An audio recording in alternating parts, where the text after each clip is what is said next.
like a Hellcat.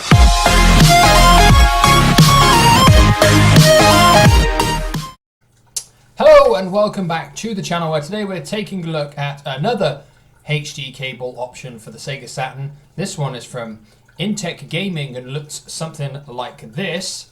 $29.99 on Amazon now. You're probably wondering, if you watched my other video, why have I got this? Because the Hyperkin cable broke after a week. The sound went, the picture went all fuzzy with lines through it, and then the cable completely stopped working, so that went back.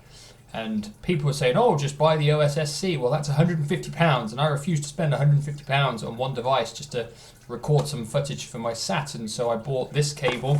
Came in this generic sort of like box, no branding or anything on it, and I opened it up and it just looks like the Hyperkin cable. So the only way to find out if it's any good is to go and take a look at it with some games. So let's go and take a look at it with some games. So I thought we'd take a look at it with Croc to start with, as Croc is the game that I've been currently playing on my Sega Saturn. Loading it up. Instantly, you notice it's got the slightly cropped top and bottom, exactly like the Hyperkin cable. And the performance is exactly like the Hyperkin cable. It looks identical in every way. The game runs fine, and it looks fine. It looks good for the HDTV, far better than an AV cable anyway. Does it quite look as good as an RGB SCART on my CRT? Probably not, and that's mainly down to the fact it's cropped and slightly zoomed in. That is an irritating thing, but Croc, as you can see, runs and performs absolutely fine with no visible or evident discrepancies.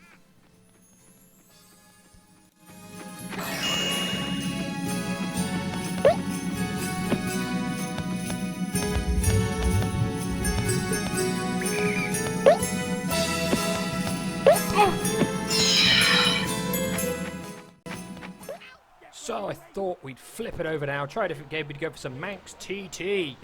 See how it runs on a faster paced game.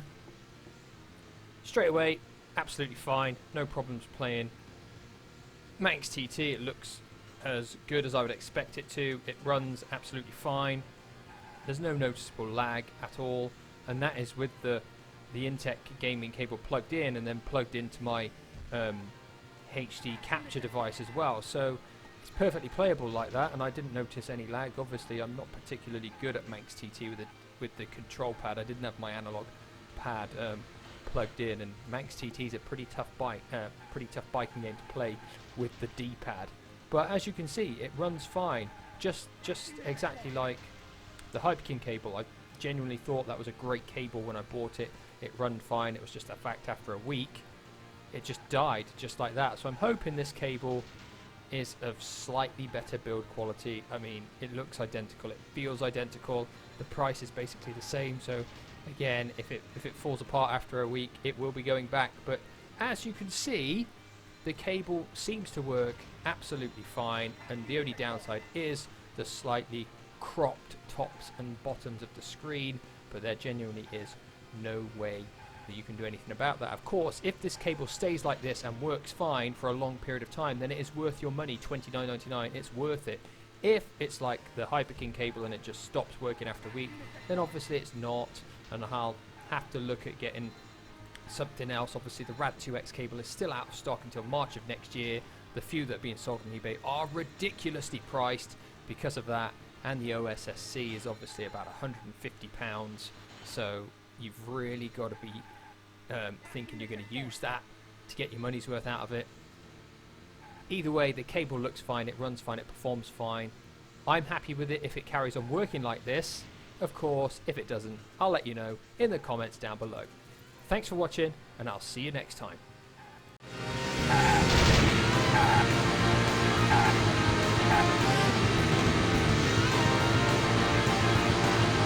Passing the checkpoint!